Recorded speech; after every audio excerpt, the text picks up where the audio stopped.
Hello, and welcome to episode 5 of the Author's Outpost.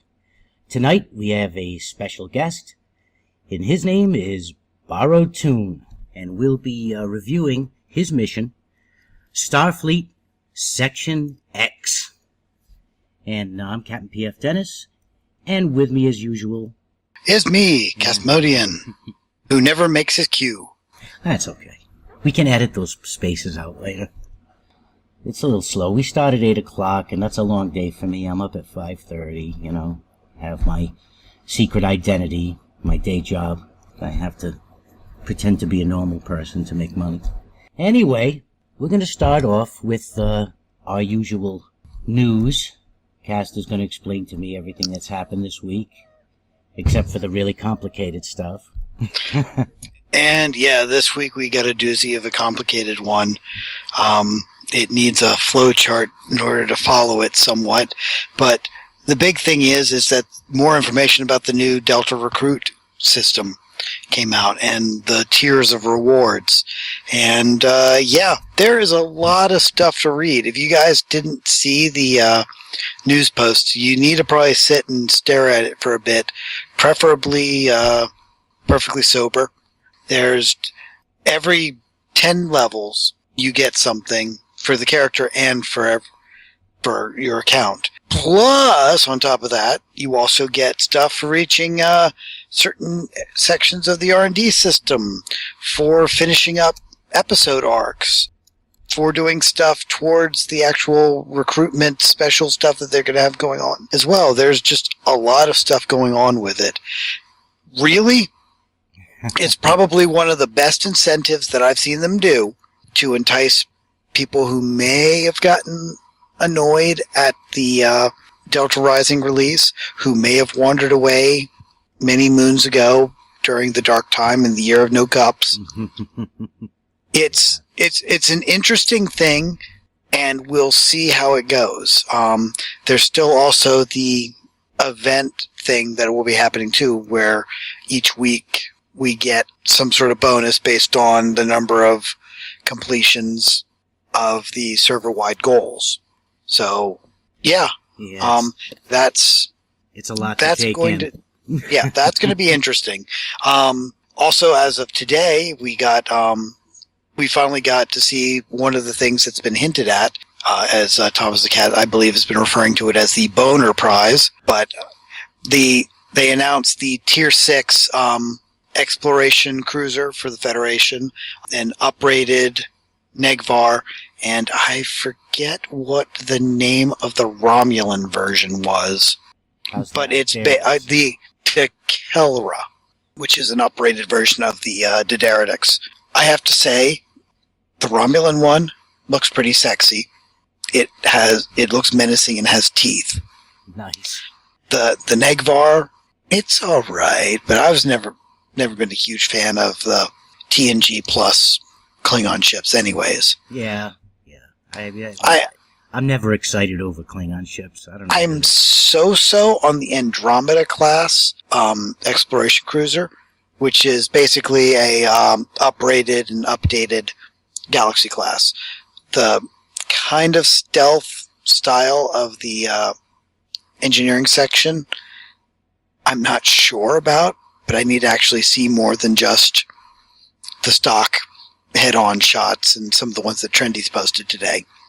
It won't stop me from potentially buying it. Plus, also, they said that they've been playing around with the Galaxy class skin, and I'm kind of looking forward to that, because if they make it more model-like, that will be the awesome. Yeah, well, that's what's up now. I got that picture up that you linked me to earlier. Yes, and that is one. I may not have been a fan of the whale completely, but that is one sexy beast. Yep, I'd like to see the Savi done myself. I wouldn't cry at all to see that as an uprated command cruiser. Yeah, I believe I updated mine to T5U anyway. But yep, I had to get a fleet one just so I could get the Imperial nacelles, which are the nacelles I wanted. I didn't want any of the rest of the Imperial set, because I think it looks like an ugly armored beast. It does, like an armadillo. Basically, but the nacelles I wanted. But Yeah, I forget really, what else I used on that. I think I used deflector, deflector dishes. see, right now I broke down and I got the Science Command Cruiser, and it's tank. It is a survivable beast. I still haven't quite decided. I'm torn because I still like my Vesta, but the Command Cruiser isn't a terrible thing either, and especially now that I've been getting some of the new specialization powers, being able to getting anything that helps the RCS on there is a good thing. Well, I'm still. I did what I said I was not going to do, and I went and I got the pack of command ships. But then I'm still just using the T5U Avenger. I just love that ship. I just do. It's just small, but it moves like an escort, and it survives like a tank. Plus, they did reveal some of the bridge pilot. Now that we're now going to be able to specialize buffs as pilots. Still don't know what ships they're going to fly. I don't think that these upgraded ships that they've announced are going to have pilot seating, but that hasn't been announced yet. So we'll see. Because while on the TV show they turned a Galaxy class on a dime, I just don't see it. But I still keep thinking that we're going to see some sort of upgraded escorts or something, or maybe even a new class of ships. We got raiders. Maybe we'll see scouts. Who knows? Mm-hmm. Yeah, that reminds me. Get that little tidbit of news about a possible new TV series. And supposedly that's been written off as just a rumor. There was a wonderful post in the forum today about they lied to us again. It's like, really? Nobody said that this was going to happen. So nobody lied to you. No, they're all just rumors, but, if they did, in fact, make a series that far into the future, it'd basically be the game. See, personally, when I read it, I read it as Gene Roddenberry's Andromeda actually in the Star Trek universe, as opposed to, being its own complete and total series starring Hercules. But for the most part, that has been the news since the last time we newsed. Other than, this little episode got released. Little thing about uneasy allies, blah blah, Empress Sela. Denise coming back. Getting hammered up in all the scenes. Still First day there were horrible bugs. They got fixed. And in fact, in the next couple of days, we should be getting a secondary reward because they're apparently doing another round of these weekly rewards to replay the mission.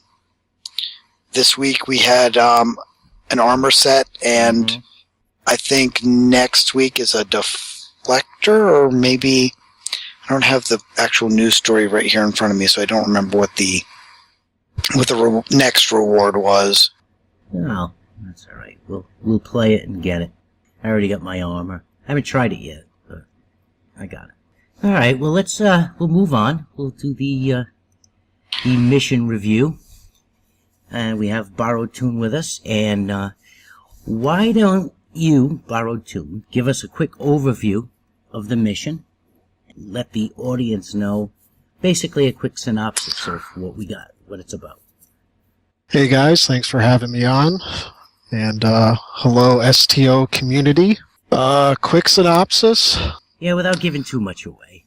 Well, first of all, I should release you guys from any doubts about talking about spoilers, because I think it's almost impossible to talk about this mission without including spoilers, especially considering we're going to talk about the episode that it's based upon later on. So, that's just going to be mega spoiler there. So yeah, basically it's a mission where the player's ship gets called to investigate some strange reports in a part of the galaxy that the Enterprise D explored 44 years ago. And that's the setup for the mission. Yeah, it had a fun time in this mission. A lot of references to other shows. That was comical. And things. And, I might have something to hand off to you here, Paul, too, in regards to that. You know, I wait to the last minute to do this stuff because that's how I work. Where did I put that? But one of my first questions is what inspired you to build the university that we start off on? Because I really wish we could have spent more time there, because you spent a lot of time on that environment. Or if that's you throwing something together, Yeah. I believe a lot of people could take some... That was really beautiful, actually. I was looking at that earlier. You know what I'm going to do? I'm going to bring it up. But keep going while I do that. Honestly, it kind of did start as me just throwing something together to do that first little bit of the story, basically to introduce Admiral Dunham and the premise of what Starfleet Section X was going to be. And then, of course, me being who I am, I did spend quite a bit of time building that map. And I actually had to end up building that map, I think, 3 times before I got it right. With some crazy BOF pathing issues that were going on and stuff like that. And some of the trigger work and stuff that goes on in that map. Because, yes, there is a lot of object switch outs going on several times, and that certainly helped. Oh, did we lose him? Yeah, looked like we lost him for a second. Oh, all right. And, oh boy, I've been sitting here talking. That's all right. You know, it was only a minute. Not even a minute. I have no idea even what I actually said, but I wish we'd spent a little bit more time on that map, getting to just explore and talk to some of the people. I'm in it right now. Because it was an environment that was very complex with lots of map or object switch outs, and it was just a well-constructed map. I like the waterfalls. Yes. I like the tiers of buildings in the background with the 3-level waterfall. Yeah, that was actually that was the only thing I knew I wanted on that map when I started making it, was those waterfalls. And everything else came after that. That river that you're standing in front of right now, that's the reason I had to make 3 versions of that map and rebuild it 3 times, just to get BOF pathing correct, because they would get stuck going across that river. And it wasn't until I tested it live on Holodeck that I found out about that. Because you can never trust BOF pathing. No, it's all preview changed. mode. It all changes after it's published. Yep. It gets kind of baked in during the published process. It's too bad I didn't have that tutorial. I got a tutorial coming up where I do I show how to make timers, reliable ones. And That would be good.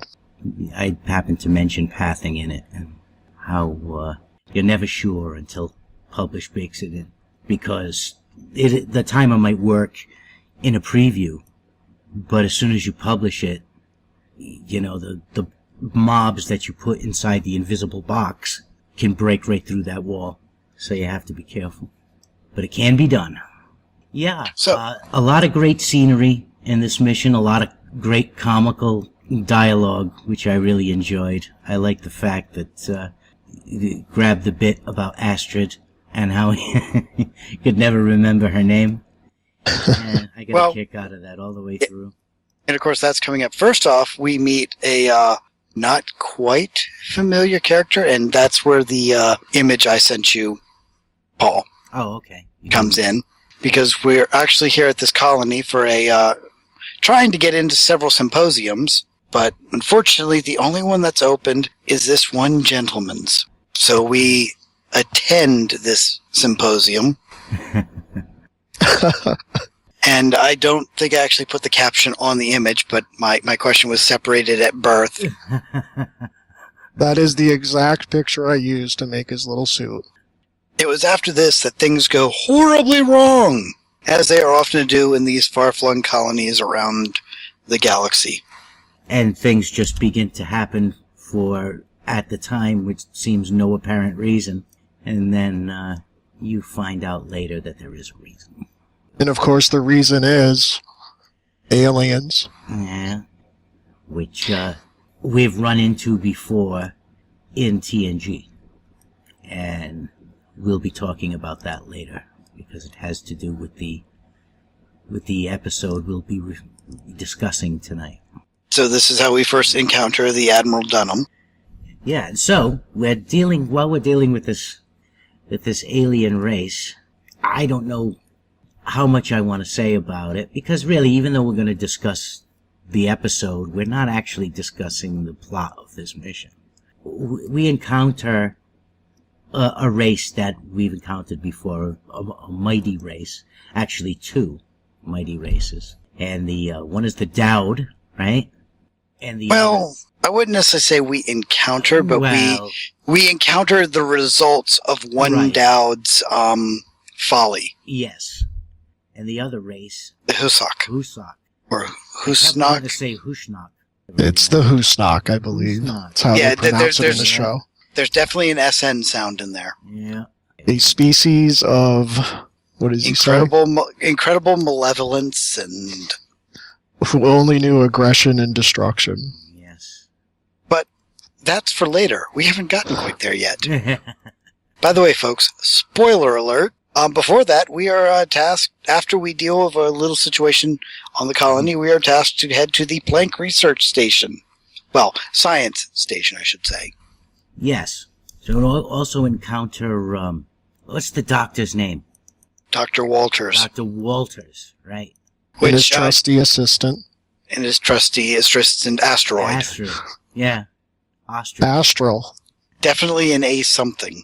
I am glad you guys did appreciate the humor in this episode. It's not easy to write comedy, as I'm sure you guys know. No, it And isn't. quite often it can be hit or miss, and you never know That's why I have what the reaction is going to be. Right? That's why I have very few of them. I think I have 2 missions that have any kind of, I don't know, joke in them. Yeah, because for every person that appreciates Buster Keaton, you have a person who actually thinks Jack Black is a comedian. And that's just how it's always going to be. So true. We decided to, we'll go on to the mission, the episode now. Well, I did want to comment. Go ahead. The reveal of who was actually behind all of this when we actually first meet, I'll say the Herald of the Husnak, was a very cool thing when you materialized him in the, I don't want to say in the containment field, because I don't quite know I can't quite remember what exactly that the chamber system was. I think it's just called containment chamber or something. Yeah. But the way the objects you had in there interacted, it was a really cool effect where you see the shadow of a being, and then you can you get close enough, you can actually make out the person that's in there. It was Yes. a very dramatically well pulled off moment. Yeah, that was very cool. I also have to say, again, the technobabble in this mission was right on the money. It's the second mission in a row that we've played for the show that it was very, very well written. Thanks for saying that. Yeah, I do research all the technobabble in most of my missions to, like you said, it is technobabble, so of course it doesn't make any sense, but I try and make it Yeah, make sense in the Star Trek universe. because we know it's not real. I call it technobabble because it's not actual science, but it sounds perfect. I mean, you can tell sometimes it's done badly, and it almost makes you cringe when you read it. The last 2 missions I've played, it's been great. Yours and Pax's last week were great. Well, the Star Trek universe is just so full of technology and words and stuff that they use. And, when you're writing your story, you know what you want to happen. But then I go and look and see, well, do they already have something in the Star Trek universe that'll do what I want to happen? And Right. 9 times out of 10, they do. So I always check that before you make up something yourself. It just adds a level of immersion. And really, that's all thanks to Mike Okuda. Yep. The writers would leave spaces in the dialogue and just hand him the script. And Yeah, if only he could help us out with our Foundry missions. Yeah. He will occasionally respond to tweets at him, but I do not believe that he will do charity work like that. one very important scientific principle that comes out in this mission, which will lead us into our episode discussion, is that matter can neither be created nor destroyed. Yes. Only changed. And I think that's a awesome segue point into our episode discussion. Which is TNG's third season, third episode, and it's called The Survivors. And this episode, if you're familiar with it, if you remember, the Enterprise comes upon a planet. They come answering a distress call. And they get to the planet, and they find the planet's been completely obliterated until they spot one little plot of land with one building on it, and the two survivors that miraculously were spared from this alien attack. The aliens being the Hushnok. The lone survivors were Kevin Uxbridge and his wife. And the thing about this episode, too, that I love is that Picard just has to know the answers. He's not going anywhere until he finds out the whole story. He doesn't believe a word of it. And because it didn't make sense, he kept pressing and pressing and pressing. But, and of course, there was the B plot of that time when Deanna's powers got her into trouble yet again. Yeah, the music box of the mind. I think the great thing about Picard, like you said, is that I think part of the reason why he doesn't leave is he actually gets a little perturbed. Yeah. And I think that's a great little character development for him, is that, you know, he just gets a little angry at what was trying to be done to him in his ship. That's right. And he stands his ground. Yeah, he doesn't and want keeps to pushing. Will not be played for a fool. And of course, during the episode, it's revealed that the colony was indeed attacked by a race called the Husnok, and Kevin Uxbridge is not actually who he says he is. He is a Dowd, a nigh immortal and Q-level omnipotent being capable of doing things like snuffing out an entire civilization in one fell swoop because his wife dies during the attack. And he didn't lift his hand to defend her. But it begs the question, if he just wanted to be left alone on the planet, and he's got these Q-level powers, why would he allow the Enterprise anywhere near that planet? I'm sure he could have done anything to get rid of them. It's a good point. It's a little bit of an inconsistency I noticed watching that episode the other day to get ready for this. Mm-hmm. And I noticed he's always surprised when they beam down to the planet. He can't detect them when they're in orbit, but yet he's able to control the ship to attack them and stuff like that. So a little inconsistency there as far as what his powers actually are. Yeah, there's a limit to them, only it's hard to define. No, it's quite easy to define. His powers are plot-based. The Enterprise has plot armor. Well, on a negative note, this screen's going to be black until we're done. There's just for some reason, it just froze up and it's not. I shut everything else down that was unnecessary, and it's not going to clear up, so. Did you reroute the secondary bypass? I'm just a little annoyed by it, but that's alright. I can add stuff to it later. I can put the video back in when I polish it up for replay. But, it's too bad. I had some pictures from the mission and, the episode and nice little graphics. Like Riker being hoisted by his own Picard, which there is omnipotent being, and yet he has a snare trap set. Yeah, that made me laugh, though. One of the few episodes we actually get to see them outside and not shooting on a set. And, of course, they're the continual attacks that are just enough to drive them out of orbit into the edge of the star system, but not enough to really do any damage. But you notice that TNG originally aired in '87, and there was a big question mark as to whether this thing was going to work. How do you make a new Star Trek show? But by season 3, it really started to gel. They really found their feet. It started to get a lot better, especially capping off with the Best of Both Worlds episode at the end of the season. We still don't talk about that episode. That was a long summer. It was a long wait. That was a very long summer. Oh, yeah, they had some great episodes that season. Yesterday's Enterprise, The Defector, which is one of my favorites. But overall, it's not the strongest episode of the series, but it did leave this wide open, a being that can wipe out an entire civilization in one fell swoop. And what happens to a race that's entirely based off of conquest and glorious combat when they are removed from the picture suddenly, which is a thing that was touched on in this mission. The kernel of the idea for my mission was just like, this guy, this Dowd, kills 50 billion people in a second. And, there's got to be ramifications for that. And there's got to be people besides the Dowd who are affected. If this is a spacefaring race that's expanding across their sphere of influence in the galaxy, and, what would happen to those people, which I kind of touch upon in the episode. Well, thankfully they weren't an Iconian servitor race. Everybody else seems to be. Yep. Yeah, they have a lot of puppets, those Iconians.